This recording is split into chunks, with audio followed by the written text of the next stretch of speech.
Hi guys, good evening. कैसे हो आप लोग सब? आई होप आप सब एकदम फर्स्ट क्लास बढ़िया मजे में होंगे, राइट? सो गाइस, मैं सी हर्षित जाजू आपका स्वागत करता हूं second part of this peer review chapter. So दोस्तों, हम लोग जाते जाते कल मतलब जो प्रीवियस सेशन हम लोग ने जो देखा था उसके अंदर हम लोग ने बहुत सारी बातें करी थी कि जिसके अंदर हम लोग ने बात करी कि what is peer review, why peer review is necessary and what is the scope of peer review. Amongst all these things, which firms are selected for peer review and what is their periodicity? जैसे हमने देखा था कि there is level 1, level 2 and जिनका once in 3 years and once in 4 years होता है respectively क्या peer review। इसके अंदर level 1 में कौन से entities आते हैं, बराबर कौन से practicing units आते हैं वो हमने देखा, और लेवल 2 में कौन से प्रैक्टिसिंग यूनिट्स आते हैं वो भी हमने जाना समझा, करेक्ट है। उसके बाद अब यहां से आगे अपना इस डिस्कशन को आगे बढ़ाएंगे। तो जैसे अब डिसाइड हो जाता है, now it is selected that कि एक जो प्रैक्टिस यूनिट है उसका पीयर रिव्यू अब होना तय है, करेक्ट है। कि भाई अपन ने डिसाइड कर लिया कि लेवल 1 में जो आते हैं ये वाले जो प्रैक्टिस यूनिट्स है उनका पीयर रिव्यू करना है अपने को, एंड लेवल 2 में जो आते हैं उनका भी पीयर रिव्यू अपने को करना है, इसमें कोई डाउट नहीं है अपने को, परफेक्ट है एकदम, यस। तो अब यहां से दोस्तों आगे बढ़ते हैं and next we are now going to talk about इसकी पीयर रिव्यू करवा होता किसका है, प्रैक्टिसिंग यूनिट का। ये करवाता कौन है, पीयर रिव्यू बोर्ड का, और करता कौन है, reviewer, right. Of whom is the peer review conducted, practice unit. Who conducts the peer review, reviewers. By whom it is like किसके थ्रू होता है वो, तो with the help of what, peer review board. सो अब अपने को पूरा पूरा एक एक चीज उसको डिस्कस करना है और इसी तरीके से ब्यूटीफुल अपना क्या हो जाएगा, ये पीयर रिव्यू टॉपिक का एक मस्त सिंपल अपना समरी चार्ट भी बन जाएगा। परफेक्ट है, एकदम सही है। सो अब बच्चों चलो, let us now discuss about what the peer review board. So now our discussion today is everything is about what? Now peer review board, reviewer and how the review is conducted, and then we end this chapter including we cover all the amendments. Perfect. Sir best है, तो एकदम ही simple हो गया, है ना। चलो, सो अब बात करेंगे दोस्तों पीयर रिव्यू बोर्ड की। So when we talk about peer review board, दोस्तों पहले मैं आपको पूरा पूरा समझाता हूं क्या क्या उसकी चीज है, वो मैं आपको बताता हूं, एंड वो होने के बाद फिर हम लोग क्या करते हैं दोस्तों, उसके बारे में हम लोग क्या करेंगे, उसको डिटेल में फिर हम लोग रीड भी कर लेंगे। ओके चलो, so when we talk about peer review board, तो the first thing what we have to discuss over here is the composition of peer review board. So what are we now discussing over here? So composition of peer review board. तो मैं एक काम करता हूँ, simple simple चीजें आपको लिख के देता हूँ तो आपका समरी भी बन जाएगा। सो पीयर रिव्यू बोर्ड, तो first it is what, constituted by council. So the council of ICI जो है ना, द काउंसिल ऑफ आईसीआई ये बनाता है इसको, भाई सिंपल सी बात है। उसके बाद सेकंड पॉइंट अपन देखते हैं, तो इसमें हम लोग देखते हैं इसका कॉम्पोजिशन क्या है, मतलब कॉम्पोजिशन मतलब कितने लोगों से ये कंप्राइज किया हुआ है। सो यहां पे अब आप समझो, the composition of peer review board is of maximum 12 members. कितने लोग आएंगे यहाँ पे, maximum 12 members. So the peer review board consist of maximum 12 members. अब ये जो 12 मेंबर्स है इसमें दो हिस्से होंगे, ध्यान से सुनना, नॉट लेस देन 50%। मतलब आप समझने की कोशिश करना, ग्रेटर देन और इक्वल टू 50% मेंबर्स ये होंगे कहां के, दे will be among the council members. ये कहां के होंगे दोस्तों, दे will be what, the council members. So greater than और इक्वल टू 50% ये जो लोग होंगे ये होंगे काउंसिल मेंबर्स। ये होंगे कौन दोस्तों, दे will be what, the council members. ऐसा लिखता हूं मैं यहां पे, members of council, correct एकदम। so great, not less than 50% of the members shall be what, from the council। other members कौन होंगे, अदर मेंबर्स जो होंगे यहाँ पे, दे will be what, the other members of the board will comprise of the person who have got what, the high क्या बोलते हैं उसको, एजुकेशन, मतलब इंटीग्रिटी, रेप्यूटेशन, रेगुलेटरी फील्ड में के हो, बैंकर्स हो, इकोनॉमिस्ट हो, लीगल प्रोफेशनल्स हो, बिजनेस क्या बोलते हैं, बिजनेस एग्जीक्यूटिव्स हो, तो वो सारे जो लोग होंगे ना वो यहाँ पे आएंगे। तो यहाँ पे कौन कौन आएगा अदर मेंबर्स में? So here they will be what nominated by the members of the board. The council may nominate the members of the board from outside bodies from the prominent individuals of what high integrity. So ये कौन होंगे? The members of what having, आराम से एकदम, they have what high integrity, मतलब ईमानदार होने चाहिए, बराबर, ऑब्वियसली, क्योंकि ये बहुत ही टॉप लेवल बॉडी हो रही है यहाँ पे। हाई इंटीग्रिटी, प्रोमिनेंस मतलब उनका प्रेजेंस होना चाहिए, बराबर। देन इसके अंदर दे हो सकते हैं कौन? रेगुलेटरी बॉडीज के लोग हो सकते हैं, रेगुलेटरी बॉडीज के लोग हो सकते हैं, जैसे कि हम लोग कह सकते हैं बैंकर्स हो सकते हैं, लीगल प्रोफेशनल्स हो सकते हैं, बिजनेस एग्जीक्यूटिव्स हो सकते हैं।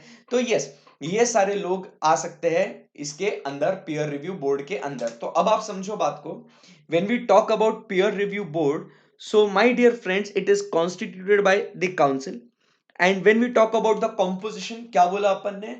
not less than, maximum कितने होने चाहिए? 12 members, maximum, upper limit, इससे ऊपर नहीं हो सकते लोग। और इसमें से 50%, आप समझने की कोशिश करना, 50% ग्रेटर देन और equal to 50% members will be of what? Council के। बाकी के बाहर के लोग भी आ सकते हैं, मतलब आप समझो पूरे के पूरे काउंसिल मेंबर्स, 12 के 12 लोग भी काउंसिल मेंबर्स हो सकते हैं, इसमें कोई दिक्कत नहीं है। बट कम से कम 50% तो होने चाहिए काउंसिल के लोग।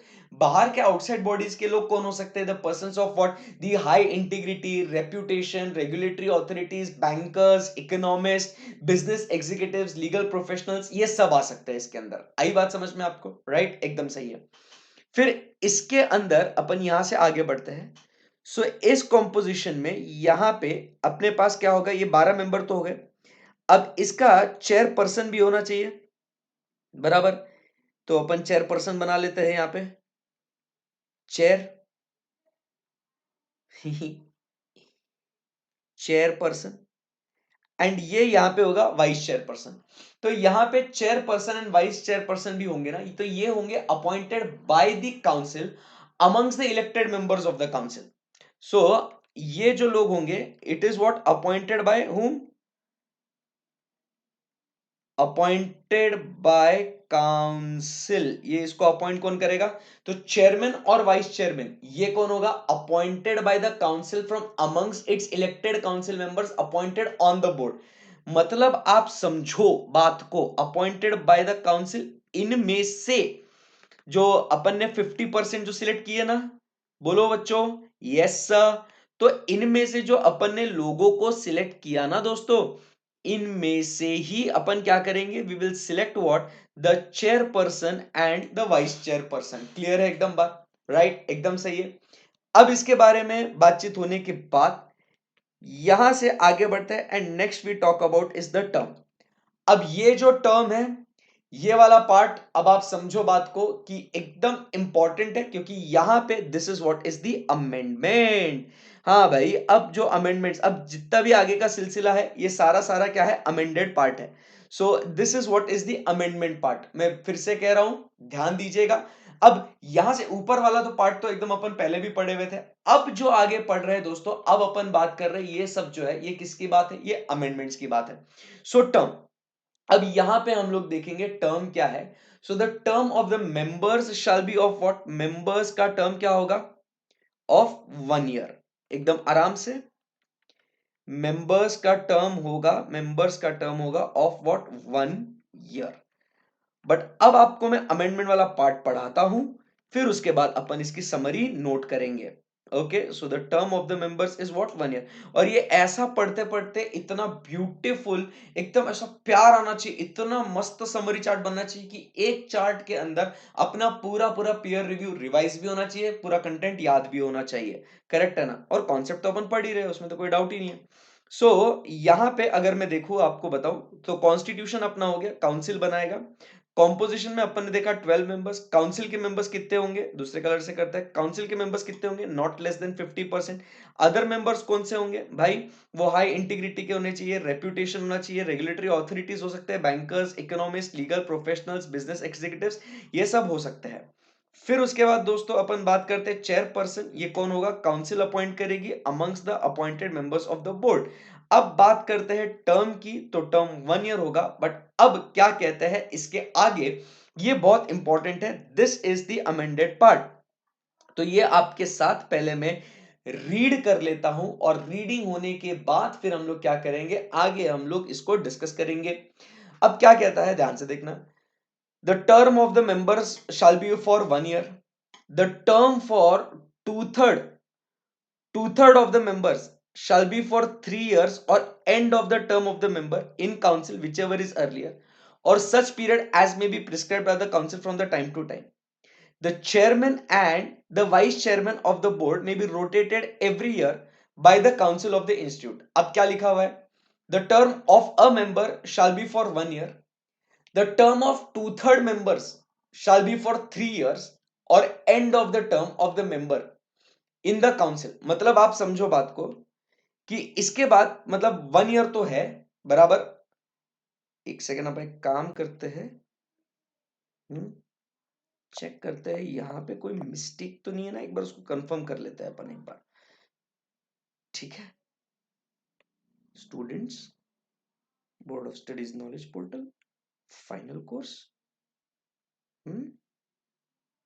Advance auditing, professional ethics, study material for आगे, फिर यहां से जाएंगे आगे आगे आगे, बात करेंगे पीयर रिव्यू के। सो एक बार अपन भी रीड कर लेते हैं। हाँ, मैं वही बोला ना, ये नया अमेंडमेंट है ये बराबर। So this 1 year is not there, correct correct, ये टाइपो एरर है ये, this is one typing error. तो इसको अपन कट कर देंगे, ये वाला पार्ट जो है ये कट कर देंगे, क्योंकि कॉन्ट्रेडिक्ट हो रहा था ना, कुछ समझ में नहीं आ रहा था। वेरी गुड, चलो। सो वही मेरे को भी लगा, ऐसे आपको भी लगा ही होगा पढ़ते समय कि सर ऐसा कैसा कुछ है। सो कोई बात नहीं, टेंशन नहीं, अपन ने इसको आईसीआई के मॉड्यूल के साथ इसको क्रॉस रेफरेंस कर लिया, और ये यहाँ पे लिखा है, ये अमेंडमेंट जो है ये बोल्ड में है, ये अपन कवर कर रहे हैं, ठीक है। पहले का सब तो कवर हो गया एज इट इज, अब ये वाला जो है ये अमेंडेड पार्ट है। तो चलो okay, let us get back to the notes. So members का टर्म क्या है यहाँ पे, टू-थर्ड मेंबर्स का जो टर्म होगा, टू-थर्ड मेंबर्स का जो टर्म होगा बराबर, it will B for what, to-third members का जो टर्म होगा ये कितने साल के लिए, कितने समय के लिए होगा। So here it is written that, अब आपको याद भी हो जाएगा, बेस्ट है ये तो। सो 3 years, टू-थर्ड मेंबर्स 3 years, और दे आर क्या प्रॉपर वर्ड है, एंड ऑफ देयर टर्म, ठीक है। क्या लिखा है, और end of the term of the members, correct बोला मैंने, end of their term as a council member, end of their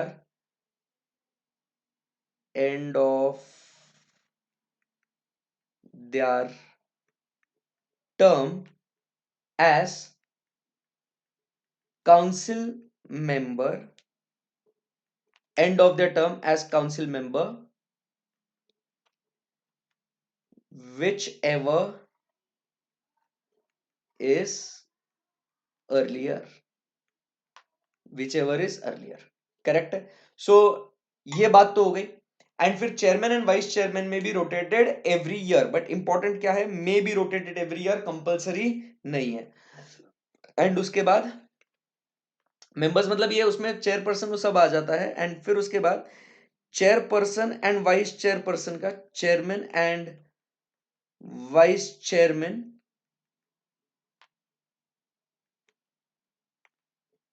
may be rotated every year, correct है। सो ये बात हो गई अपनी किसके बारे में, about the term. Casual vacancy filled by the council, this is not the amendment, simple है। यहां लिख देते हैं कैजुअल वैकेंसी अगर होती है तो, casual vacancy filled by the council, obviously simple सी बात है। सो यहां पे ये बेसिक डेटा जो है आपको समझ में आ गया होगा। अब क्या है इसके अंदर, अमेंडमेंट वाला पार्ट, ये टर्म वाला जो है ये पार्ट अमेंड हो गया है, तो ये अपने को ध्यान में रखना है। सो क्या कहते हैं अपन, peer review board is constituted by council, 12 लोग मैक्सिमम होंगे इसके अंदर, 50% या 50% से ज्यादा भी, बट नॉट लेस देन 50%, अपने को कौन चाहिए, काउंसिल मेंबर्स चाहिए। बाकी के मेंबर्स हो सकते हैं कौन, हाई इंटीग्रिटी वाले प्रोफेशनल्स हो सकते हैं, बिजनेस एग्जीक्यूटिव्स हो सकते हैं, फिर उसके बाद लीगल प्रोफेशनल्स हो सकते हैं, बैंकर्स हो सकते हैं, इकोनॉमिस्ट हो सकते हैं, कोई भी हो सकते हैं। आई बात समझ में? तो ये अदर मेंबर्स हो सकते हैं। इनका टर्म कितना होगा, तो मेंबर्स का जो टर्म होगा मेरे बच्चों, so members term will be what, for 2/3 of the members will have a term of what 3 years। Correct है, 2/3 of the members will have the term of 3 years। और आप समझने की कोशिश कीजिए, और क्या कहेंगे इसको, to the end of the term whichever is earlier. तो अकॉर्डिंगली चेयरपर्सन वाइस चेयरपर्सन का भी रोटेशन होते जाएगा। आई बात समझ में? परफेक्ट है एकदम, यस।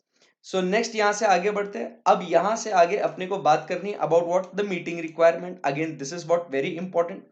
सो अब यहां से आगे important second point, amendment meeting requirement की बात हो रही है यहां दोस्तों।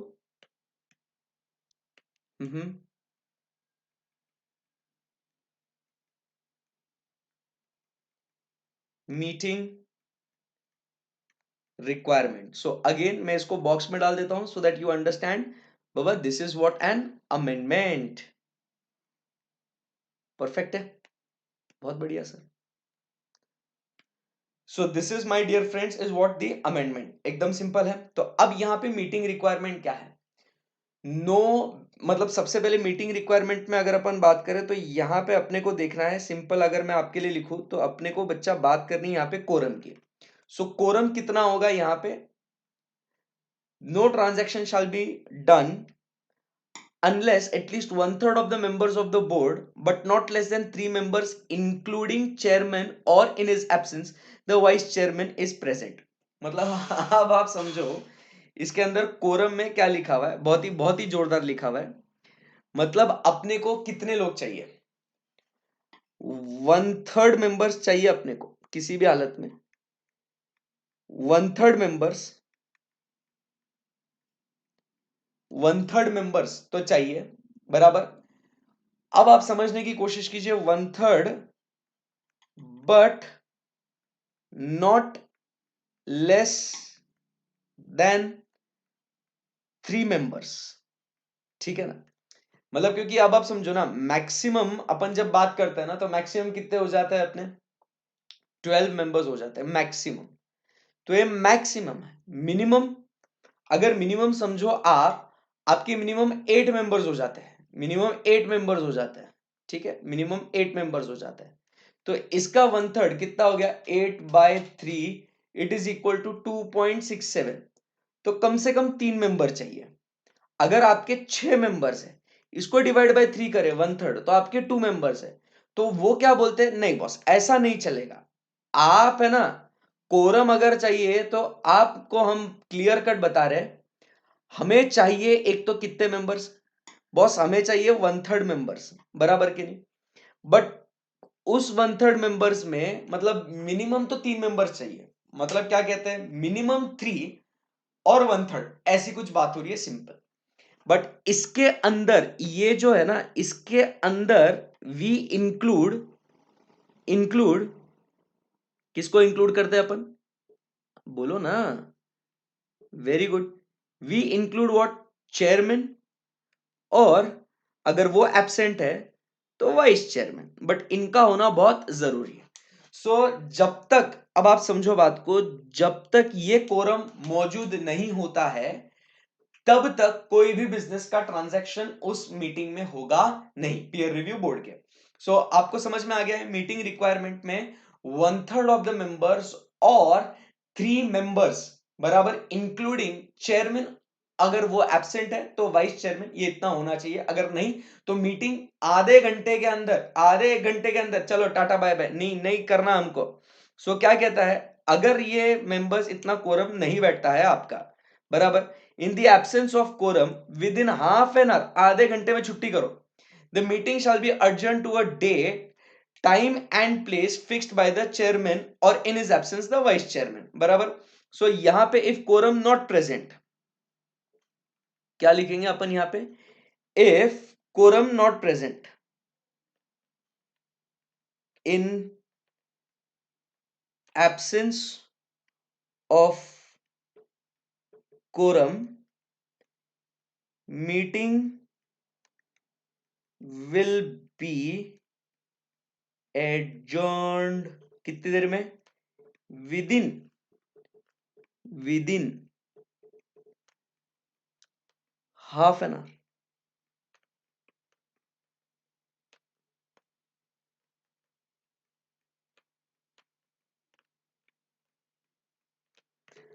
ये एमसीक्यू के लिए इंपॉर्टेंट है। आप सोचेंगे कि ऐसा कैसा, मतलब क्या आ गया, ये ध्यान रखना है। Oh so within half an hour, चलो टाटा बाय बाय। आप उसके बगैर मीटिंग कंसीडर ही मतलब नहीं होगा। आई बात समझ में। एंड उसके बाद एक इंपॉर्टेंट पॉइंट यहाँ पे, they should meet once in what 3 months, 3 महीने में एक बार तो मिलना चाहिए। So it will be adjourn, and ये जो नेक्स्ट होगा मीटिंग का टाइम प्लेस डेट सब कुछ ये कौन फिक्स करेगा, this will be fixed by whom, the chairperson, और if in his absence the vice chairman. Clear एकदम, सिंपल सी बात है। सो ये बात हो गई, एवरीथिंग अबाउट, खत्म, खलास, finish, over, tata bye bye. So नहीं, बाय नहीं, रुको। तो यहाँ पे ये जो बात हो रही है, this is everything about what my dear friends, peer review board. अब देखो पूरा समरी आपके सामने है, ये पूरा चार्ट आपके साथ बनते जा रहा है, इसी तरीके से अपने को ये खूबसूरत चार्ट बनाना है ना। सो पीयर रिव्यू बोर्ड के बारे में बातचीत करते हैं, पीयर रिव्यू बोर्ड। सो पीयर रिव्यू बोर्ड क्या बोलते हैं, पीयर रिव्यू बोर्ड, चलो एकदम फटाफट आपकी आंखें स्क्रीन पे, मैं आपके आंखों में आंखें डाल के देख के बोल रहा हूं, और आपने फटाफट इसको रिकॉल करना है।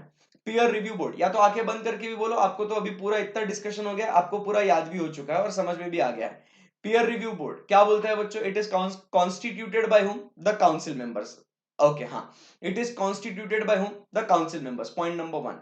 पॉइंट नंबर 2, हम लोग क्या कहते हैं, इसमें कितने मैक्सिमम लोग होंगे, 12 मेंबर्स होंगे, बट जिसके अंदर के not less than 50% will be what, the members of the council.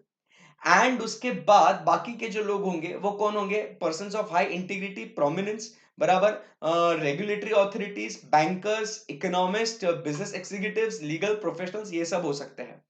फिर उसके बाद आगे बढ़ते हैं, next we talk about is the term. तो अपन ने क्या कहा, 2/3 मेंबर्स का जो टर्म होगा, वो 2/3 मेंबर्स का टर्म कितना होगा बच्चों, इट विल बी 3 years, और end of the term whichever is what earlier, obvious सी बात है। Casual vacancies will be filled in by the क्या बोलते हैं उसको, council. Chairperson vice chairman may be rotated every year. Clear है एकदम। अब बात करते हैं कोरम की। सो कोरम कितना होना चाहिए, 1/3 of the members, but minimum of 3 members including chairperson if in his absence the vice chairman। ये दोनों मतलब इन दोनों में से कोई एक तो होना बहुत जरूरी है। ये अगर कोरम आपका प्रेजेंट नहीं होता है, अब टाइम डिसाइड हो गया, बट आधे घंटे में अगर कोई नहीं आया तो एडजर्न कर लो to the next date time and place as decided by the chairman, और if in is absence the vice chairman. Clear है एकदम, सही है, बराबर। और बोर्ड ये इसकी रिपोर्ट किसको दे देगा, काउंसिल को देगा। जो भी मीटिंग्स में डिस्कस होता है वो रिपोर्ट किसको देंगे, काउंसिल को देंगे। परफेक्ट है। सो ये सारी बातें अपन ने डिस्कस कर ली। Reporting, it will be reported to the council prior to the date of every meeting, the board shall submit a report to the council। यहां पे भी लिख देते हैं फिर, हाँ, board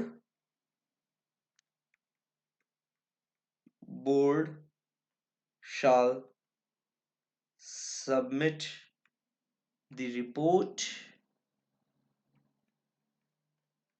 to the council। Done, चलो। सो ये हो गया दोस्तों अपना किसके बारे में discussion. So this was the discussion in respect to what, in respect to peer review board. I believe आपको यहां तक कोई भी क्वेरी नहीं है। सो नाउ, सो ये अमेंडमेंट इतना वाला जो पार्ट था, ये अपना जो क्या बोलते हैं इसको, this was the amendment, amended part था ये अमेंडमेंट पार्ट था, ये अपन ने कवर कर लिया, बेस्ट, परफेक्ट है। ओके, चलो। सो अब यहां से आगे बढ़ेंगे, अब बात करेंगे रिव्यूअर की। तो अब सर जी जगह नहीं है, क्या करें, जगह बना लेंगे। इसको पहले इधर से लाइन मारते हैं।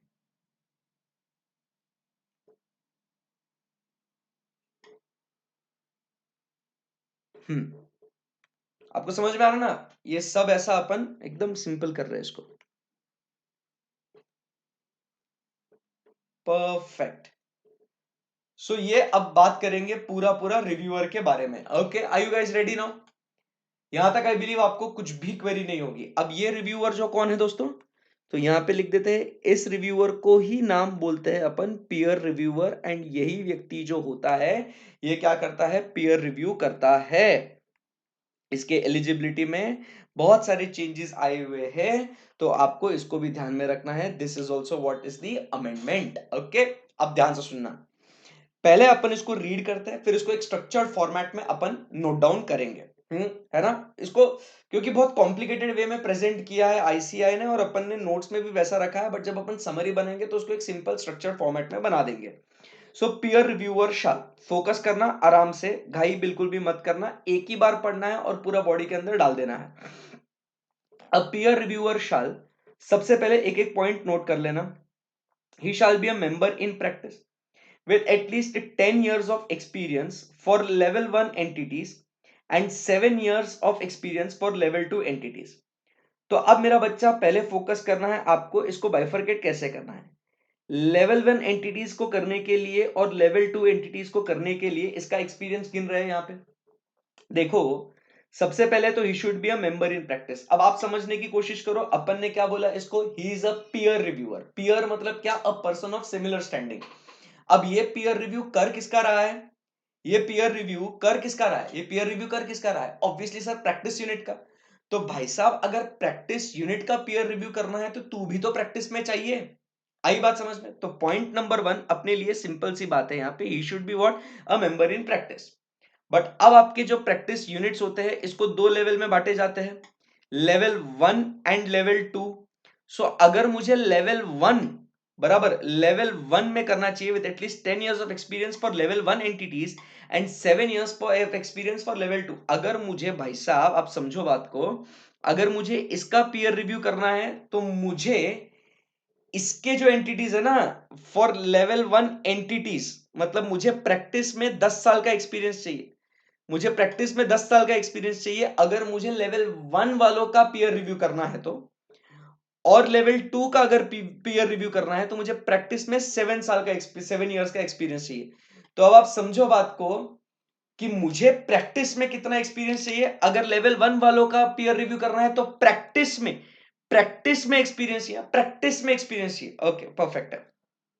अब अगर मैं पहले जॉब करता था, अगर मैं पहले जॉब करता था, मतलब इंडस्ट्री में था, बराबर, एंड अब मैं इंडस्ट्री से प्रैक्टिस में आया हूं, अगर मैं इंडस्ट्री से प्रैक्टिस में आया हूं, बराबर फोकस करना, अगर इंडस्ट्री से प्रैक्टिस में आया हूं और अब मैं करंटली प्रैक्टिस करता हूं, पहले जॉब करता था अब प्रैक्टिस कर रहा हूं, बराबर, अब प्रैक्टिस कर रहा हूं, तो अब मुझे क्या कहते हैं, अब ध्यान से सुनना, should have at least 15 years of experience, should have 15 years of experience in the industry, industry में 15 साल मैंने मेहनत करनी चाहिए, एंड इंडस्ट्री से बाहर निकलने के बाद कम से कम 5 years ऑफ एक्सपीरियंस, कितना बच्चों, 5 years of experience in practice for level 1, and experience of at least 10 years in the industry, 10 years in industry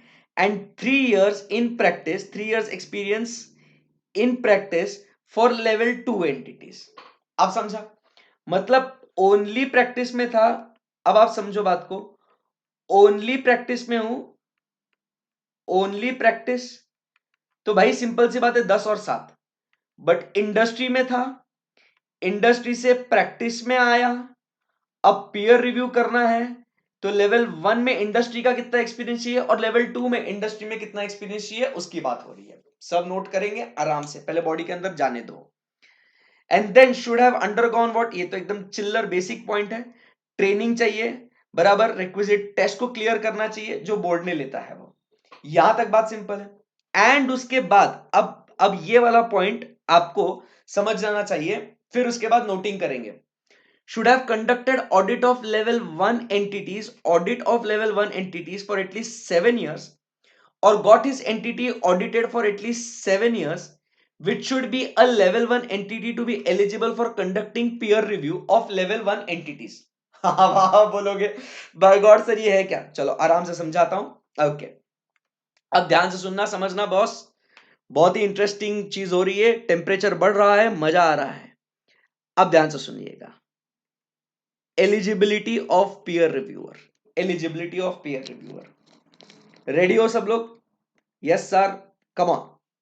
सो अब पहले, when that particular person is only in practice, बराबर, only in practice, सो यहां पे level 1 and level 2, तो यहां पे in practice उसको चाहिए कितना, 10 years, एंड यहां पे इसको चाहिए 7 years, क्योंकि लेवल 1 में बहुत सेंसिटिव लोग हैं, तो इसके लिए भाई साहब 10 years का एक्सपीरियंस उसको चाहिए, एंड लेवल 2 में कंपेरेटिवली कम है तो 7 साल चल जाएगा। अब उसके बाद आगे बढ़ते हैं, सेकेंड पॉइंट, ये आया कहां से, इंडस्ट्री टू प्रैक्टिस।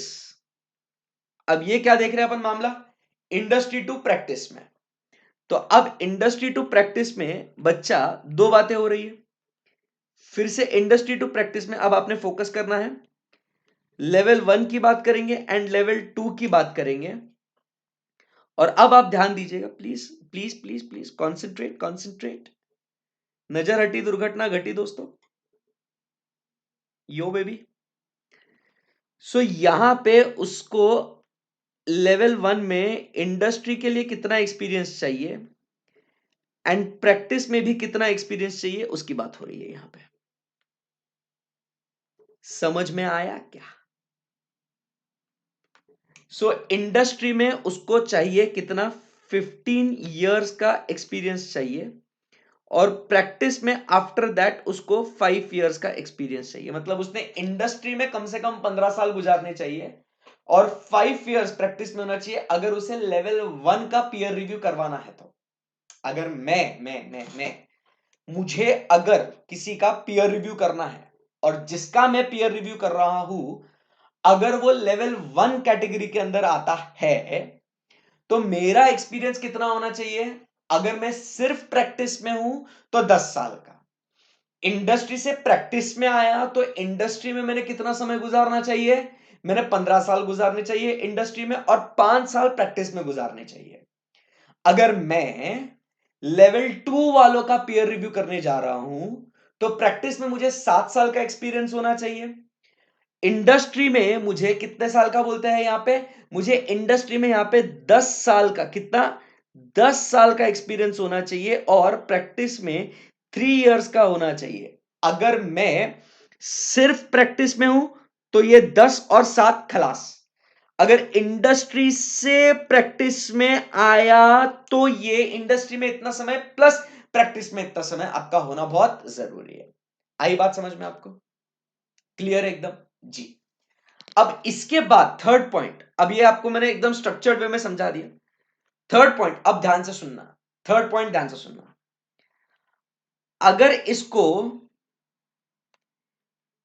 लेवल 1 का करना है, अब ये एक्सक्लूसिवली एक्सक्लूसिवली लेवल 1 के लिए है, अगर उसको लेवल 1 का अगर पीयर रिव्यू करना है, बराबर, सो ध्यान से सुनना, अब जब वो प्रैक्टिस करता है ना, प्रैक्टिस, अब जब वो प्रैक्टिस करता है ना, तो अब उसने 10 साल प्रैक्टिस करी थी बच्चों, बोलना, 10 साल प्रैक्टिस करी थी उसने, है ना, उस 10 साल में 7 साल, 7 years, 7 years ऑडिट ऑफ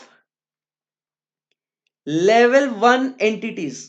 चक्कर नहीं आना चाहिए, ध्यान से सुनना, मतलब ये जो लेवल 1 में एंटिटीज आ रहे हैं ना, बराबर, मतलब सेंट्रल स्टैट्यूटरी ऑडिट ऑफ किसका किसका, central state public sector undertaking, central cooperative societies, bank में public private foreign regional rural banks, public financial institutions, insurance companies, non banking financial companies, statutory audit of asset management companies, companies which is listed in India और abroad, public interest entities, borrowed funds जिसके अंदर तो सब ये entities का, इन entities का मैंने audit करना चाहिए।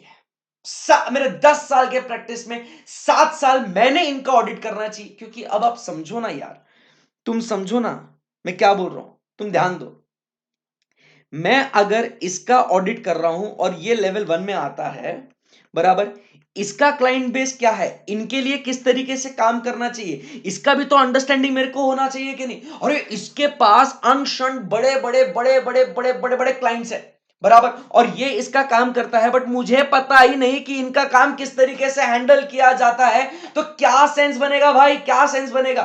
तो इसके लिए वो कहता है भाई सुनना, देख, एक तो तुझे है ना, ये पीयर रिव्यूअर को बोलते हैं, पीयर रिव्यूअर को बोलते हैं, पीयर रिव्यूअर को बोलते हैं कि देख, अगर तुझे ना लेवल 1 का पीयर रिव्यू करना है तो लेवल 1 के लिए तूने कम से कम है ना 10 साल में तूने प्रैक्टिस में गुजारने चाहिए। नंबर 1, अगर तू इंडस्ट्री से प्रैक्टिस में आया तो 15 साल इंडस्ट्री में गुजार, बराबर, इंडस्ट्री में 15 साल निकाल ले और 5 साल की कम से कम तूने प्रैक्टिस करनी चाहिए। बट इतना बाकी नहीं था, उसने प्लस क्या बोला कि जो लेवल 1 में जो एंटिटीज आते हैं, मतलब प्रैक्टिस यूनिट नहीं, प्रैक्टिस यूनिट जो लेवल 1 में जो ऑडिट करते हैं ना जिनका, मतलब जैसे अभी ये प्रैक्टिस यूनिट है, ये प्रैक्टिस यूनिट लेवल 1 में आता है, तो इस लेवल 1 में इसका क्लाइंट कौन से है, कौन से हैं, central state public sector undertakings, non banking financial companies, central statutory audit of banks जिसमें regional rural banks, public private foreign, सब बैंक्स, मतलब वैसे टाइप के तूने ऑडिट्स करने चाहिए, तूने वैसे टाइप के ऑडिट्स करने चाहिए। आई बात समझ में आपको। तो ऐसे तूने कम से कम कितने 7 साल का तूने ऑडिट करना चाहिए, तब हम कहेंगे कि हाँ भाई, तू जो है ना एक पीयर रिव्यूअर है, और तू पीयर सही मायने में, you are what, a peer. मैं आपको फिर से एक बार समझाऊं, फिर से एक बार समझाऊं, ध्यान से सुनना। मुझे क्या करना है, एकदम एकदम प्यार मोहब्बत से देखो। आप थोड़े कंफ्यूज्ड हो, मैं क्लियर करता हूं वो कंफ्यूजन। आप प्रैक्टिस यूनिट हो, बराबर,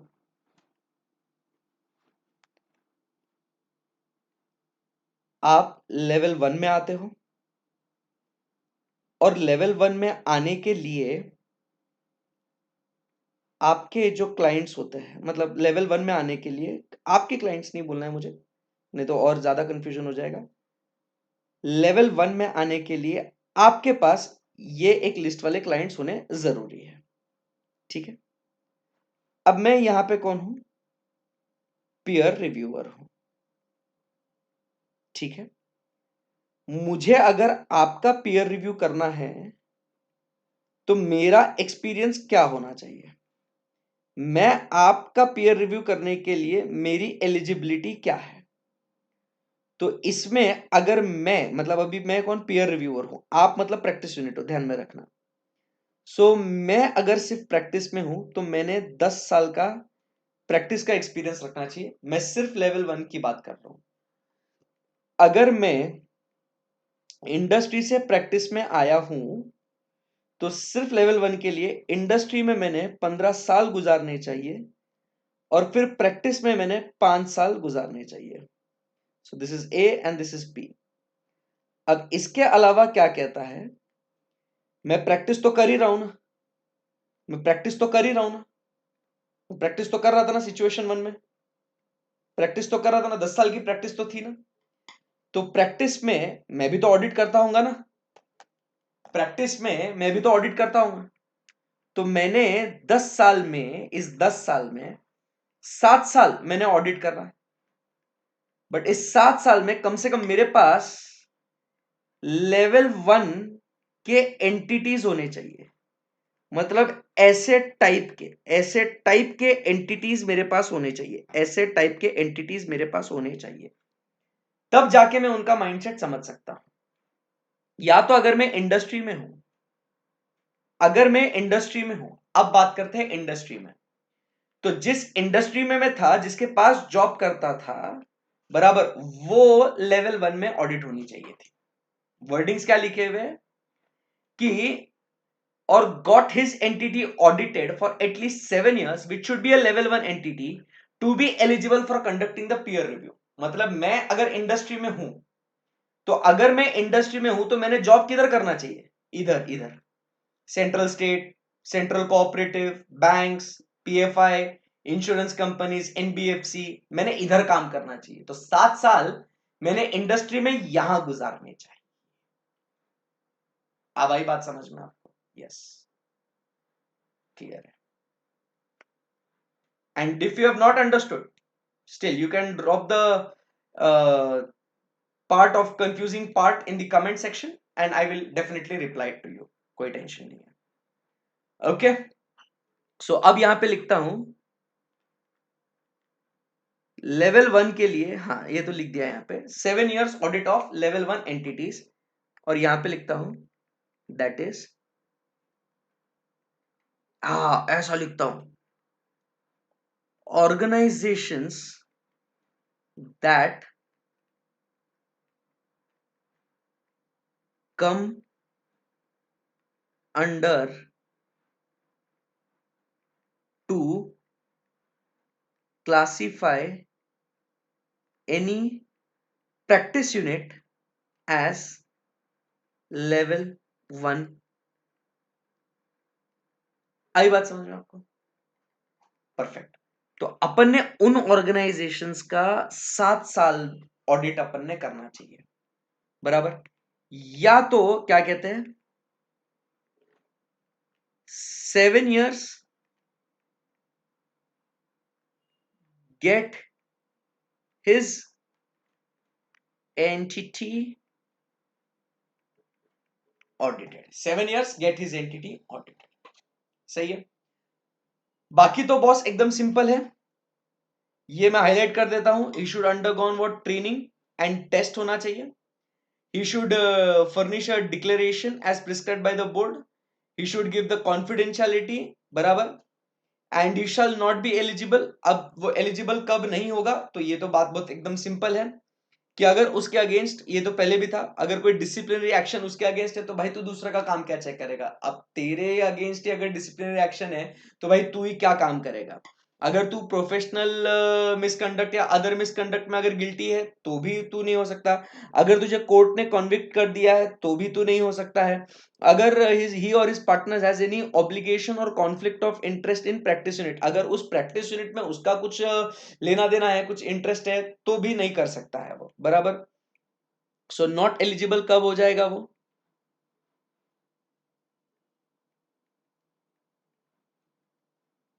नॉट एलिजिबल व्हेन, चलो बोलो फटाफट।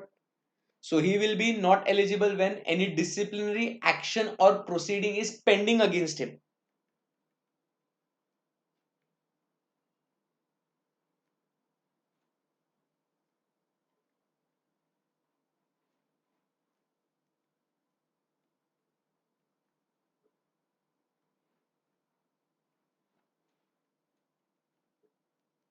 Guilty of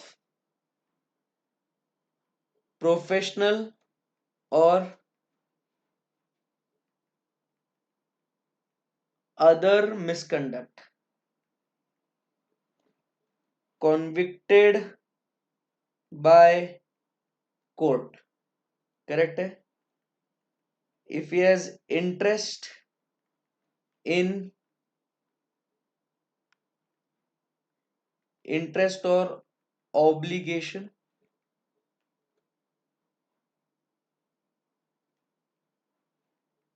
in practice unit, अगर उसका कोई कमिटमेंट वगैरह भी है तो भी वो नहीं कर सकता है। आई बात समझ में आपको? एंड लास्ट में क्या कहता है, नॉट टू एक्सेप्ट एनी, पहले नहीं है तो ठीक है बट बाद में भी not to accept any professional work for a period of कितना, 2 years। He should not accept any professional work, बराबर, जिसका वो प्रैक्टिस यूनिट का पीयर रिव्यू कर रहा है उससे उन्होंने 2 साल तक कोई भी काम एक्सेप्ट करना नहीं है, बराबर। This 2 years is very important. 2 साल तक उससे काम नहीं लेना, नहीं तो क्या हो जाएगा, वो ऐसा बोलेगा चल रहा है यार तू अभी मेरा इतना दिमाग मत लगा, तू तेरे को काम दे देता हूं मैं, तो तेरा भी रोजी रोटी चलेगा, चल। ऐसा ऐसा नहीं चलेगा भाई, ठीक है। ओके, सो ये पीयर रिव्यूअर के बारे में बातचीत हो गई अपनी। Was it simple? ये 2 years, ठीक है। अब यहां पे बात करेंगे ऑब्लिगेशंस ऑफ प्रैक्टिस यूनिट। ये नया ऐड हुआ है, एग्जाम में इसके ऊपर क्वेश्चन पूछ सकते हैं, सो इट्स वेरी इंपॉर्टेंट। अब इसको चार्ट में नहीं डालेंगे, क्या डालना है आप देख लो, पहले एक बार रीड कर लेते हैं। क्या कहते हैं यहाँ पे कि ऑब्लिगेशंस ऑफ प्रैक्टिस यूनिट, मतलब बिना पढ़े भी अपन इसको बोल सकते हैं कि ऑब्लिगेशंस क्या होंगे यहाँ पे। Obligations will be very simple कि भाई वो पीयर रिव्यू जो भी इंफॉर्मेशन मांगेगा उसको दे देना, उसको असिस्टेंस चाहिए वो दे देना, बराबर जो भी एक्सप्लेनेशन चाहिए सब दे देना उसको, जो भी चाहिए उसको दे दो भाई, बस। ये ऑब्लिगेशन प्रैक्टिसिंग यूनिट पे लगाया गया है ना। यहाँ पे अगर अपन लिखे यहाँ पे, तो चार्ट यहाँ पे अगर कंटिन्यू करें,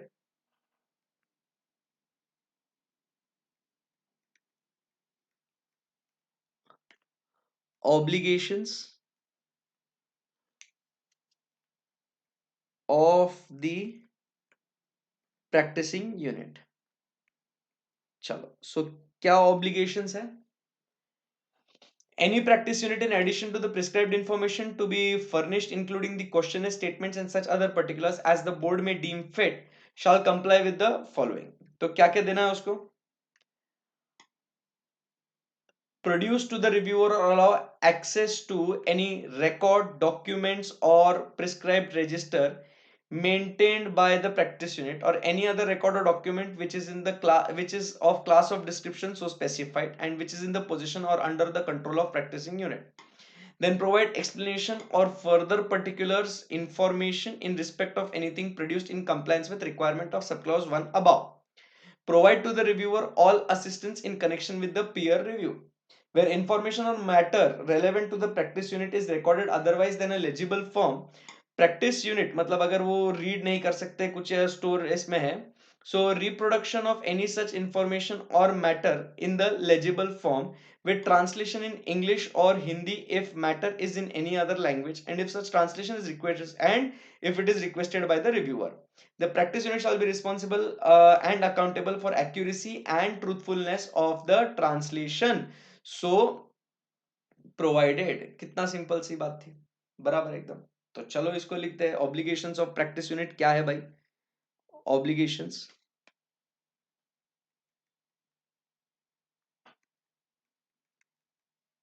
एक्सेस टू, ये हर हर कोई भी अपन चीज पढ़ते हैं उसमें यही होता है, एक्सेस टू रिकॉर्ड्स, डॉक्यूमेंट्स और रजिस्टर। सेकंड क्या बोलेंगे?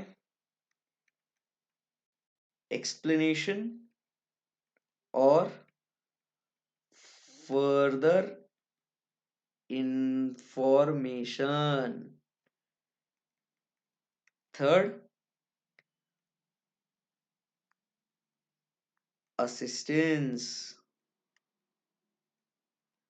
Fourth, translation.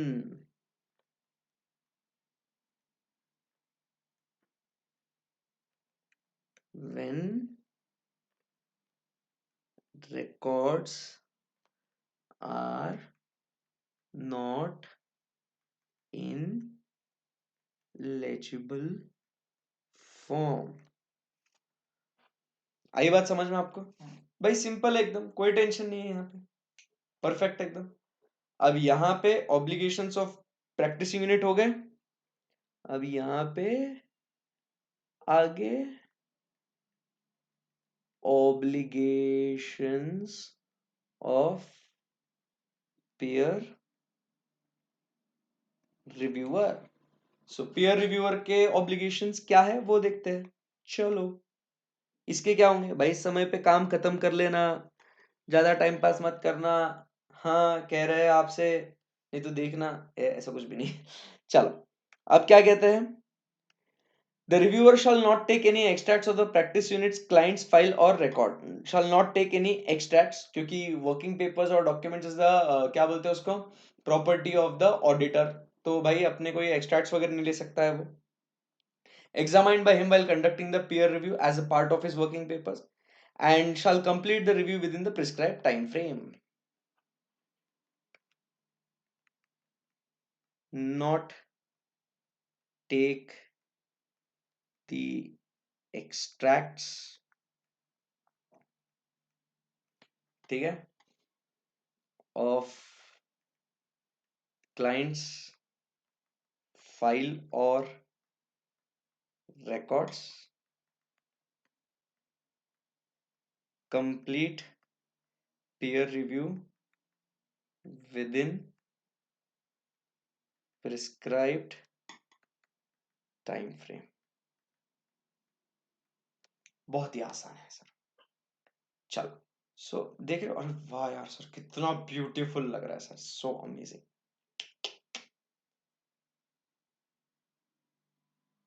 है ना, अमेजिंग। ये हो गया। अब the peer review process, now this is what is the same thing what we have already studied. तो इसको एक बार फटाफट हम लोग क्या करते हैं, इसको रीड करते हैं। This is the same part what we have discuss. तो अमेंडमेंट्स यहां तक थी, ये सब जो है ना सिलेबस में एडिशन हुआ गया है ये, बराबर। तो ये स्टेटमेंट ऑन पीयर रिव्यू जो ना ये ऐड किया गया। द पीयर रिव्यू प्रोसेस, इसका मेमोरी टेक्निक ध्यान में रखना, इट इज व्हाट पीयर, पहले प्लान, मतलब पहले तो नहीं बट ऐसे, पी एम्पैनलमेंट एग्जीक्यूशन रिपोर्टिंग। भाई कैसा होगा यहाँ पे पीयर, मतलब पहले तो क्या होगा, एम्पैनलमेंट होगा, सिलेक्शन होगा उसका, फिर सिलेक्शन होने के बाद वो प्लान करेगा, प्लान होने के बाद वो एग्जीक्यूट करेगा अपना पीयर रिव्यू, और फिर क्या कर देगा, रिपोर्ट करेगा। आने वाले जो पेजेस है दोस्तों वो इसी हिसाब से बटे गए हैं कि पहले सिलेक्शन होगा, सिलेक्शन होने के बाद प्लानिंग होगी, प्लानिंग होने के बाद उसका एग्जीक्यूशन होगा, बराबर। एग्जीक्यूशन होने के बाद हम लोग क्या करेंगे, रिपोर्टिंग कर देंगे। अगर आप देखोगे ये रिपोर्टिंग खत्म, यहां तक मेन कंटेंट है पूरा, कोई टेंशन ही नहीं है। इसको एकदम मस्त दिखने को नंबर ऑफ पेजेस ज्यादा दिखेंगे, बहुत कुछ चीजें दिखेगी, बट भाई बहुत आसान है, ध्यान देना। पूरा का पूरा प्रोसेस यहाँ पे देखते हैं अपन। देखो पहले क्या होगा, पूरा एक वॉक थ्रू कराता हूं आपको, बहुत मजा आएगा आपको। आप बोलोगे बहुत इजी है सर ये तो। देखो अब सबसे पहले क्या है, नोटिफिकेशन टू प्रैक्टिस यूनिट। मतलब एक बार पीयर रिव्यू बोर्ड ने सिलेक्ट कर दिया ना, पीयर रिव्यू बोर्ड ने सिलेक्ट कर दिया कि भाई इसका, इस प्रैक्टिसिंग यूनिट का पीयर रिव्यू करवाना है। पीयर रिव्यू बोर्ड ने डिसाइड कर लिया कि भाई ये प्रैक्टिस यूनिट का पीयर रिव्यू कराना है, भाई मजा आएगा। तो क्या करना है, then this practice unit, this practice unit shall be what, notified by the board. तो उसको कौन नोटिफाई कराएगा, उसको बोर्ड नोटिफाई करा देगा। ठीक है, आराम से ध्यान से इसका भी चार्ट बनाएंगे, टेंशन मत लो, आपके दिमाग में भी वो चार्ट बनना चाहिए, फिर अपन उसको छापेंगे। प्रैक्टिस यूनिट को नोटिफाई कर दिया जाएगा, बराबर। A declaration in the form of, a form approved by the board shall be submitted by practicing unit within 7 days from the date of practice unit has been notified by the board, so that the peer review to be allotted to the panel of 3 reviewers can be identified by the board as per level submitted by practice unit in declaration form। क्या लिखा है यहाँ पे, ध्यान देना। A declaration in the form approved by the board shall be submitted by practice unit within 7 days from the date of practice unit has been notified, so that the reviewer to be allotted। मतलब क्या कहता है declaration की, भाई हाँ practice unit, समझो practice unit को notify कर दिया गया, बराबर। अब प्रैक्टिस यूनिट को नोटिफाई करने के बाद इसको एक फॉर्म दिया जाएगा, और वो फॉर्म में क्या होगा, डिक्लेरेशन। डिक्लेरेशन मतलब क्या होगा कि हमारे कौन से क्लाइंट्स है, फिर उसके बाद हम लोग कितनी फीस चार्ज करते हैं, हमारा वे ऑफ ऑपरेशंस कैसे है, तो उसके बारे में डिटेल्स जो है ना वो पूरा एक डिक्लेरेशन दे दिया जाएगा। एंड भाई पीयर रिव्यू करवा दो, कोई टेंशन नहीं है। तो ये जो है मामला, ये सबमिट करना है, डिक्लेरेशन देना है विद इन 7 डेज, जिससे कि क्या हो जाएगा, वो इंफॉर्मेशन आ गई ना। तो अब अपन क्या कर सकते हैं कि अब अपन 3 रिव्यूअर्स का नाम अपन सजेस्ट करेंगे, बराबर, कि जो इनका लेवल के हिसाब से इनका पीयर रिव्यू कर सकता है करके। फिर ये 3 लोगों का नाम अब स्वयंवर चलेगा यहाँ पे। It will be recommended by the board to the practice unit. Practice unit उनमें से एक सिलेक्ट करेगा, select one out of the 3 reviewers and intimate to the board with in 7 days of the receipt of the name. The board shall intimate the reviewer so selected to seek his consent with in 7 days. मतलब अगर मैं आपको बताऊं process इसका अभी, तो यहां पे सबसे पहले कौन है, अब एकदम ध्यान से सुनना।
पीआर मतलब peer reviewer.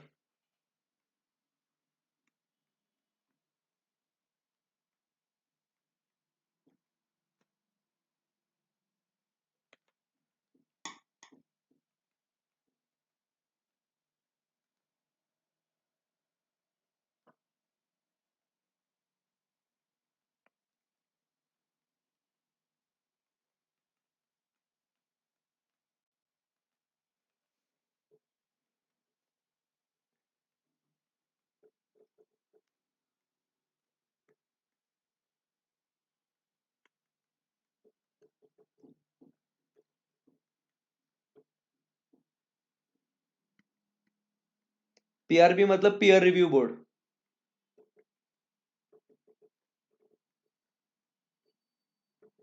With in 7 days. तो प्रैक्टिस यूनिट को डिक्लेरेशन प्लस सिलेक्शन की जो अपने को पीयर रिव्यूअर पसंद है, तो उस पीयर रिव्यूअर का नाम सिलेक्ट करके अपन ने पीयर रिव्यू बोर्ड को दे देना है। आई बात समझ में आपको? और यहां पे इस सिचुएशन में यहां पे क्या होगा,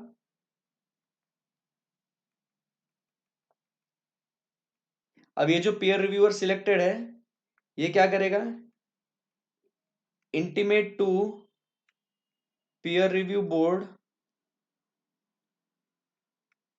about acceptance with in 7 days. Perfect है एकदम। सो ये वाला मामला फर्स्ट अपना निपट गया, करेक्ट है। सो यहां पे I draw a simple line, जो अपना प्लानिंग वाला जो पार्ट है वो फिनिश हो गया। तो this is what is the stage 1 where we complete. हर एक का अपना अपना रिस्पेक्टिव पार्ट क्या था ये आपने देख लिया है यहां पे।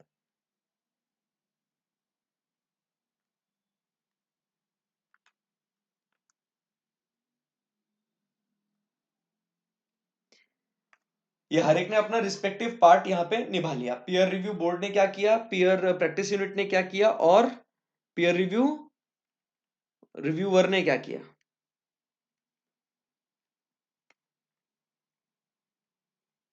ओके ओके, चलो अब प्लानिंग की बात करते हैं। अब प्लानिंग क्या होगा, ध्यान से सुनना। सिंपल सा पार्ट है। On intimation bye the board, on intimation bye the board of the reviewers consent, मतलब यहां पे प्रैक्टिस यूनिट को क्या हो जाएगा, द प्रैक्टिस यूनिट को अब क्या हो गया है कि पीयर रिव्यू बोर्ड जो है ना प्रैक्टिस यूनिट को बता देगा कि बधाई हो, ये रिश्ता अब कबूल हो चुका है।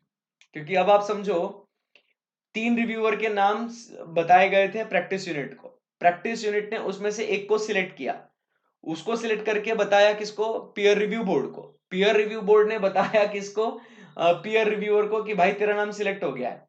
तो पीयर रिव्यूअर ने पीयर रिव्यू बोर्ड को बताया कि भाई मैं एक्सेप्ट कर रहा हूं। अब peer review board practice unit को बता रहा है बधाई हो, उसने एक्सेप्ट कर लिया है। अरे सर कैसा कंफ्यूजन है रे। देखो, पीयर रिव्यू बोर्ड ने बताया प्रैक्टिस यूनिट को दिए 3 रिव्यूअर के नाम, उसमें से एक को सिलेक्ट करके पीयर रिव्यूअर का नाम बताया किसको, पीयर रिव्यू बोर्ड को। फिर पीयर रिव्यू बोर्ड ने बताया किसको, पीयर रिव्यूअर को। This is 1, then we write over here 2 बराबर। फिर ये बताया पीयर रिव्यूअर को कि भाई तू सिलेक्ट हो गया है करके। फिर पीयर रिव्यूअर जाता है और बताता है ओके मैं एक्सेप्ट करता हूं। फिर प्रैक्टिस यूनिट को बता दिया जाता है कि बधाई हो, खुश हो कि ये रिश्ता अब कबूल हो गया है। डाइजेस्ट करो इसको, let it go into your body.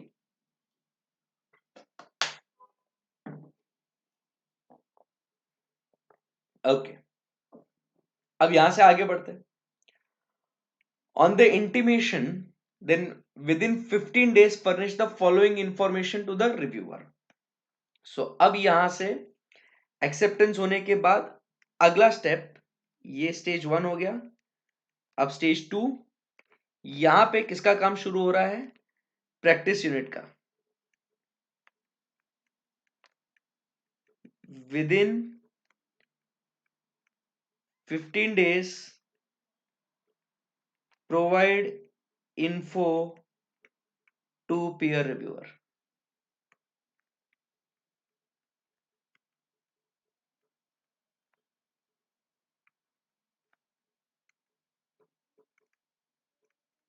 Provide info to peer reviewer within 15 days. So क्या क्या होगा उसके अंदर? A duly filled in questionnaire sent by the board, board peer reviewer को सॉरी बोर्ड प्रैक्टिस यूनिट को questionnaire भेजता है, वो क्वेश्चनर भर के उसने देना है किसको? पीयर रिव्यूअर को। तो ये क्वेश्चनर कौन दिया इसको? क्वेश्चनर कौन दिया इसको? पीयर रिव्यू बोर्ड ने दिया इसको, और ये फिल करके देगा किसको? किसको देगा ये? पीयर रिव्यूअर को questioner. Second, assurance service engagements. कौन से अश्योरेंस सर्विसेज आप देते हो और आप कितनी फीस चार्ज करते हो? अश्योरेंस एंगेजमेंट प्लस आप कितनी फीस चार्ज करते हो। बहुत बढ़िया, सब पूरी information.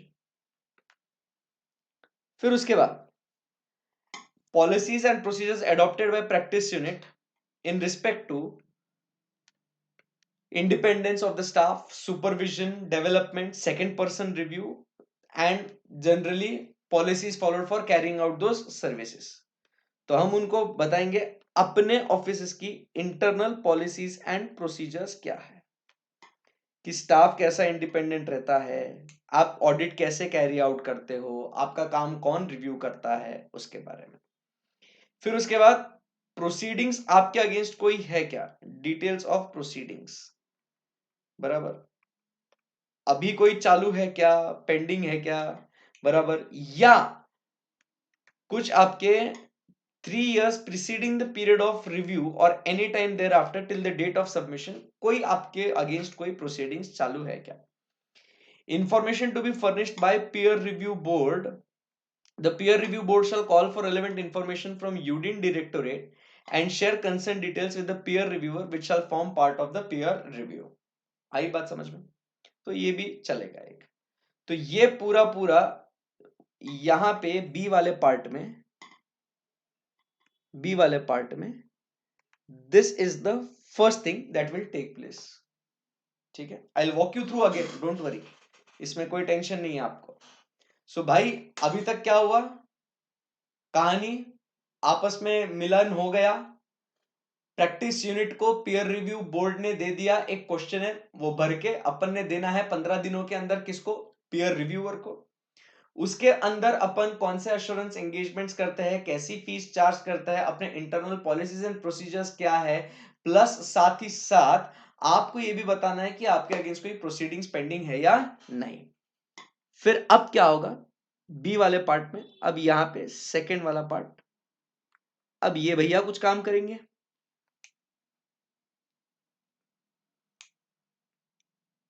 Now selection of sample by the reviewer. अब within 15 days of receiving the information he will select a sample, क्योंकि अब उसमें से कौन से क्लाइंट को सिलेक्ट करना है, इसमें कहीं गड़बड़ लगती है क्या? देखो वो आपको बताएगा कि मेरे पास ए क्लाइंट है, बी क्लाइंट है, सी क्लाइंट है। अब आपने आपके अनुमान से चल यार बी का देख लेते हैं, चल यार सी का देखते हैं, आपने क्या करना है, आपके हिसाब से 15 डेज में आपने सैंपल को सिलेक्ट करना है। अगर आपको फर्दर क्लैरिफिकेशन चाहिए तो आप और क्लैरिफिकेशन लीजिएगा, ऑन साइट रिव्यू को प्लान कीजिएगा उनसे कंसल्टेशन करके, and give them 15 days at least for the preparation, बराबर, to keep everything ready, and along with the practice unit shall complete the entire review within 90 days। तो यहां पे मेरे बच्चों क्या हो रहा है यहां पे? तो सेकंड पॉइंट यहां पे सैंपल में, यहां पे क्या कर रहा है? सेकंड पॉइंट यहां पे सैंपल में, select sample with in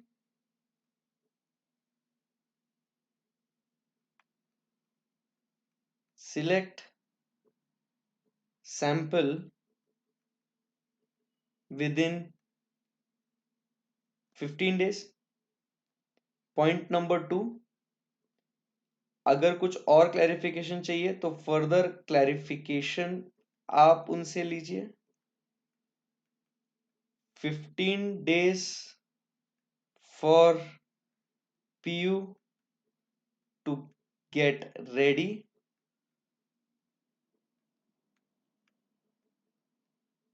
complete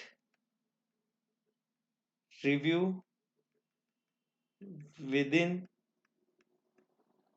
90 days। Perfect है एकदम, डन। सो ये अपना हो गया स्टेज 2।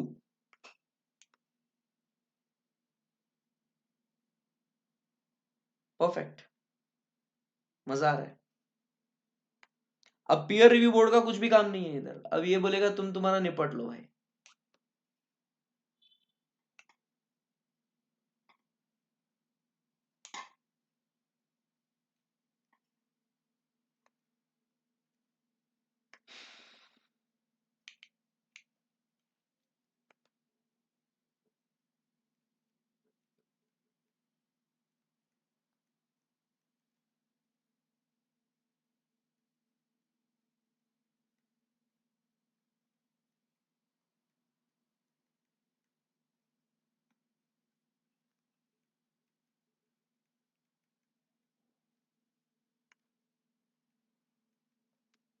Stage 2, okay. सो ये ऐसा होगा। अब अपन बात करेंगे स्टेज 3,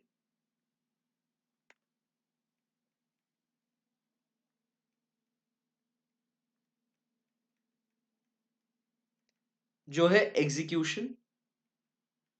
स्टेज 3 एग्जीक्यूशन। चलो, सो अब क्या है, अब वो आएगा उसके ऑफिस में, visits will be conducted, this on site review shall not extend beyond 15 working days based on the size of the practice unit, 7 to 15 days based on the size. ये अमेंडमेंट है, ये पहले सिर्फ 7 डेज होता था, अब 7 से 15 दिन की बात हुई है। तो यहां पे अब फर्स्ट पॉइंट अपन देखते हैं, यहां पे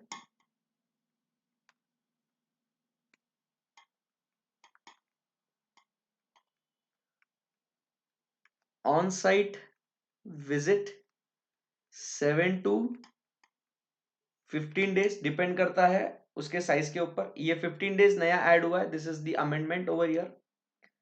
फिर इसके बाद अब क्या होगा, बहुत सारी बातें होगी, अब आप देखना यहाँ पे कंप्लायंस रिव्यू, मतलब अपन क्या क्या देखेंगे, the review is carried out to compliance. Compliance मतलब जनरल कंट्रोल्स देखेंगे अपन यहाँ पे। अब ये क्या देखेगा, चलो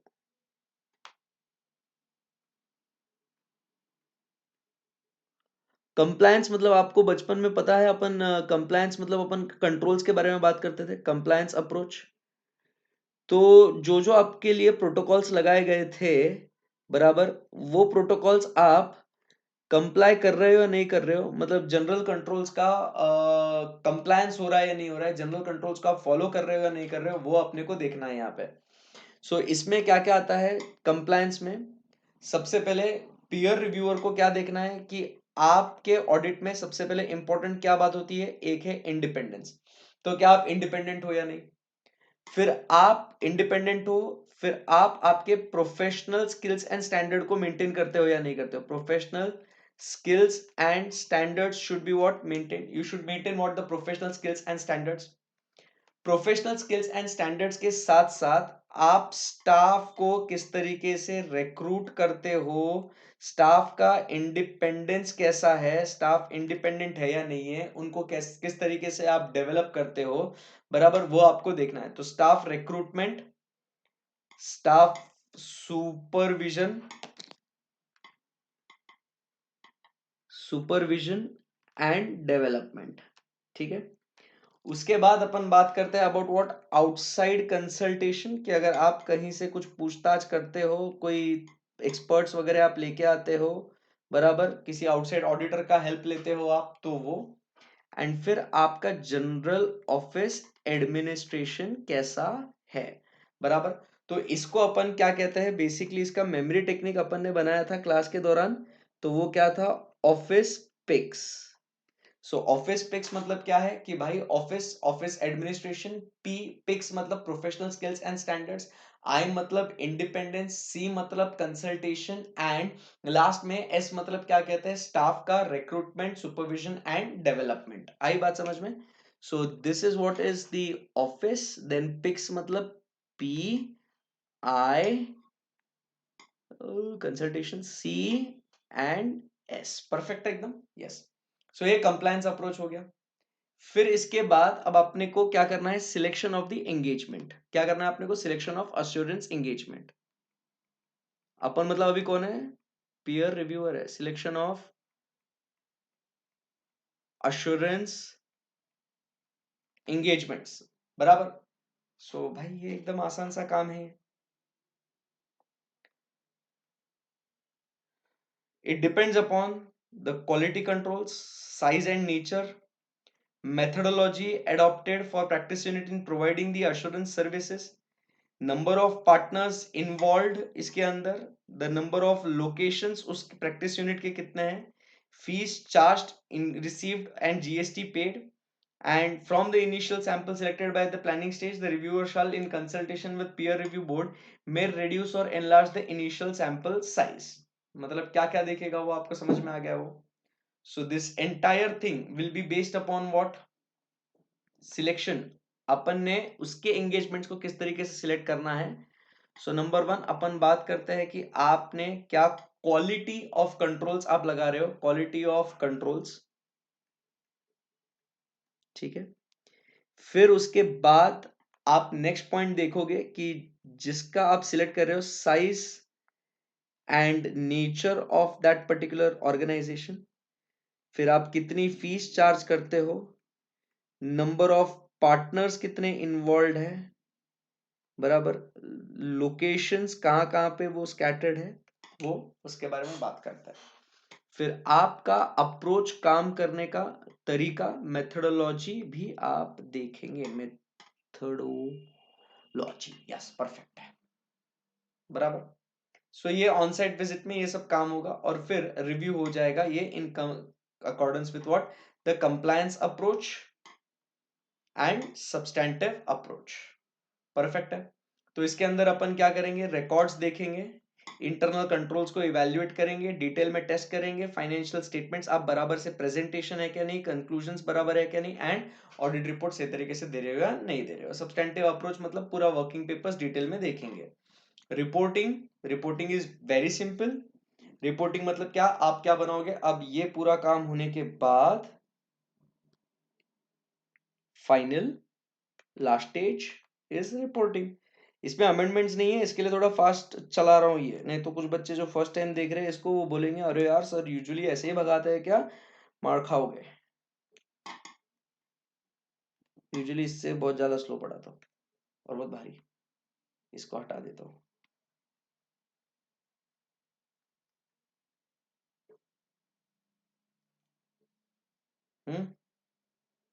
and last is what,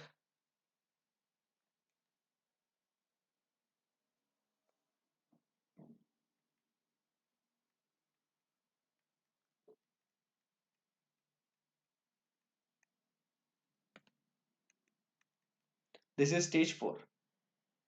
and अब रिपोर्टिंग क्या होगा, ये करेगा कौन, देखो पहले तो क्या होगा, discussion communication of findings, discussion और कम्युनिकेशन ऑफ फाइंडिंग्स।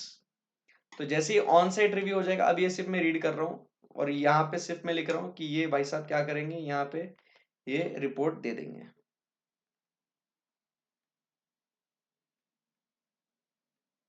रिपोर्टिंग देखो, after completing the on site review and before making his report to the board, preliminary report जो होगा it will be given to the practice unit. If in his opinion the systems and procedures are deficient and non-compliant with reference to any matter that has been noticed by him, or if there are matters where he wants to seek clarification, तो अगर उसको दिखता है कि भाई preliminary report,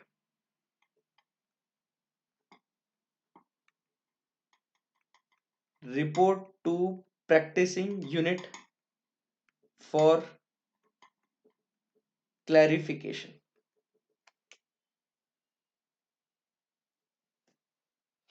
then the practice unit within 15 days, right, make any submissions in writing to the reviewer।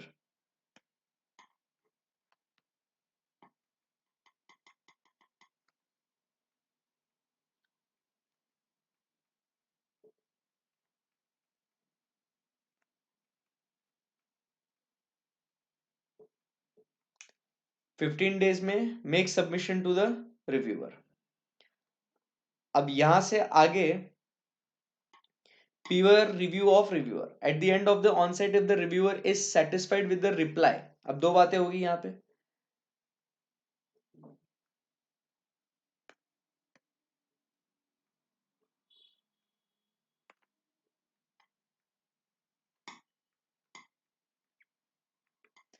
Satisfied, not satisfied. We are almost there, guys. So if he is satisfied with the reply, he shall submit a peer review report to the board along with the initial findings, response by the practice unit, and the manner in which the responses have been dealt with. So यहाँ पे satisfied, submit report to peer reviewer, peer review board, submit to peer review board, done.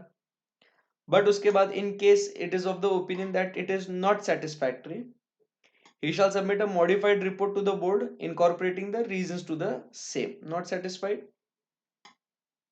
submit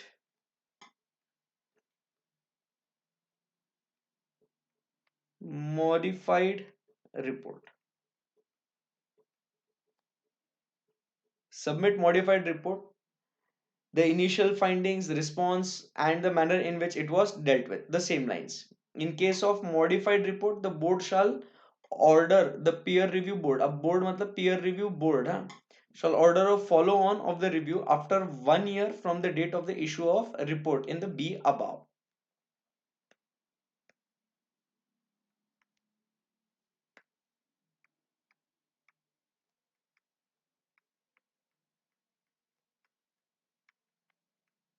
ये amendment नहीं है but फिर भी लिखा रहो.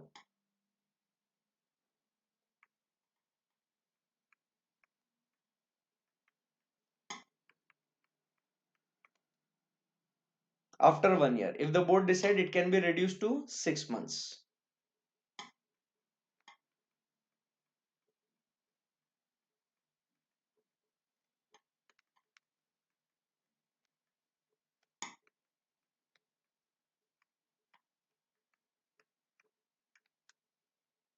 Done. फिर peer review certificate within 3 on receipt of the peer review report, the board shall within 3 months issue a peer review certificate to the practice unit mentioning the next due date of the review. मतलब कि भाई certificate तुम्हारा peer review हो चुका है and क्या बोलते हैं आपका कब नेक्स्ट होगा वो उस सर्टिफिकेट में लिखा जाएगा. This is the new amendment. Inform the practitioner that peer review certificate cannot be issued along with the reasons therefore, as well as inform the practice unit about the due date of conducting the follow-on review. Validity of peer review certificate cannot continue. A practice unit cannot continue with the existing certificate whose validity has been expired. All documents signed by practice unit during the intervening period will be invalid.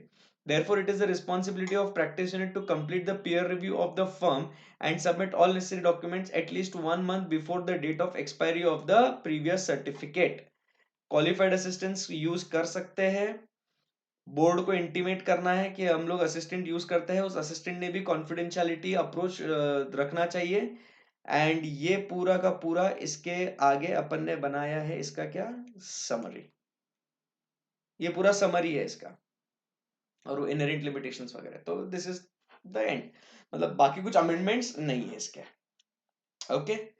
सो एक certificate मिलेगा आपको. Certificate में आपकी validity होगी, next due date कब होगा और उसके पहले आपने सारे डॉक्यूमेंट सबमिट करने हैं एक्सपायर होने के पहले. Perfect. So let me just give you a complete walkthrough about this entire peer review now. So now you understood कि अगर आपको पहले तो before I give you a walkthrough, if you want to note this down, तो आप इसका screenshot खींच लो. मैं गायब हो जाता हूं. गायब.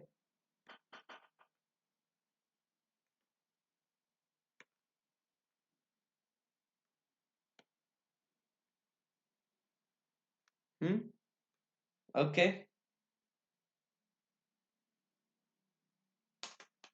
Take the screenshot.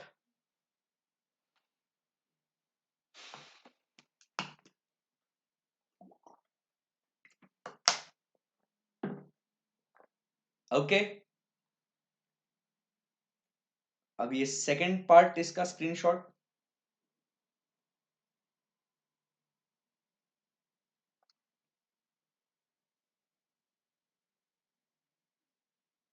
And the last part.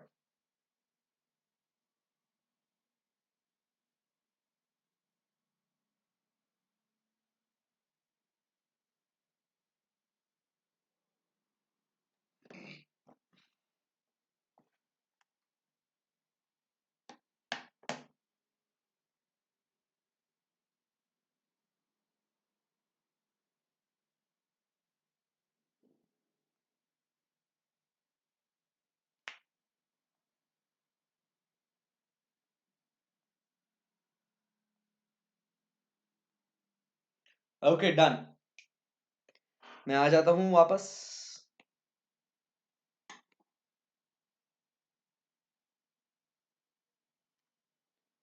So I am back. Okay, so let me walk you through the entire procedure, है ना। सो दोस्तों अपन ने क्या बात करी थी। Now it's very simple with all the amendments. Peer review, अब आपको चार्ट में भी क्लिक हो जाएगा and you can study it entirely. Peer review क्या होता है, पीयर रिव्यू किसका होता है, प्रैक्टिसिंग यूनिट का होता है। प्रैक्टिसिंग यूनिट के कैटेगरीज होते हैं लेवल 1, लेवल 2 एंड ये खुद से भी करवा सकते हैं, या अगर अपना क्लाइंट बोलता है तो भी अपन पीयर रिव्यू बोर्ड अपना पीयर रिव्यू करवा सकता है। फिर peer review board, peer review board का कॉम्पोजिशन, उसके मीटिंग्स, उसके टेन्योर बराबर, एंड कैजुअल वैकेंसी को किस तरीके से फिल करेंगे, ये सारी बातें अपन ने देखी।